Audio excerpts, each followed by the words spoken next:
السلام علیکم ورحمۃ اللہ وبرکاتہ۔ میرے عزیز بھائیو، آج کل ایک بات بہت عام کی جا رہی ہے کہ مولانا سعد صاحب جھوٹی احادیث بیان کرتے ہیں۔ سوال یہ ہے کہ آخر یہ الزام کہاں تک درست ہے؟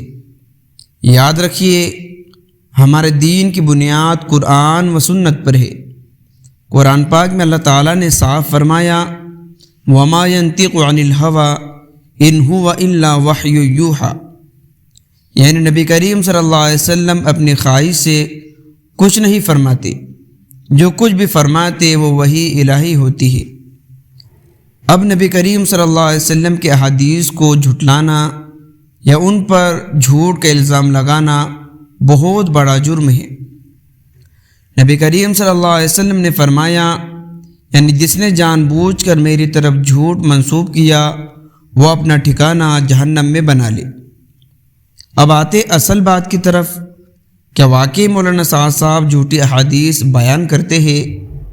بھائیو، اصل حقیقت یہ ہے کہ مولانا سعد صاحب فضائل کے بیان میں وہی باتیں سناتے ہیں جو فضائل اعمال، منتخب احادیث و دیگر مستند کتب میں لکھی ہوئی ہے، لیکن دشمنی اور اختلاف رکھنے والے حضرات یہ کہتے ہیں کہ یہ حدیث ضعیف ہے، یہ روایت کمزور ہے، اور یوں الزام لگاتے ہیں کہ گویا مولانا صاحب جھوٹی حدیث بیان کر رہے ہیں۔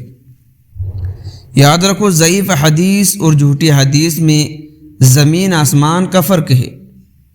علماء اکرام نے لکھا ہے کہ ضعیف حدیث کو فضائل کے باب میں بیان کرنا جائز ہے، بشرطے کہ اس سے کوئی غلط عقیدہ نہ نکلے۔ امام نووی رحمۃ اللہ علیہ، امام ابن حجر اور بے شمار محدثین نے یہی اصول بیان کیا ہے۔ لہذا جب مولانا سعد صاحب فضائل کے باب میں کوئی حدیث سناتے ہیں تو یہ جھوٹ نہیں بلکہ علماء امت کے اصولوں کے مطابق ہے۔ اصل میں اختلاف رکھنے والے حضرات، چاہے وہ کسی بھی مسلک یا جماعت سے ہو، جب دلیل نہ ملے تو شخصیت پر حملہ شروع کر دیتے ہیں۔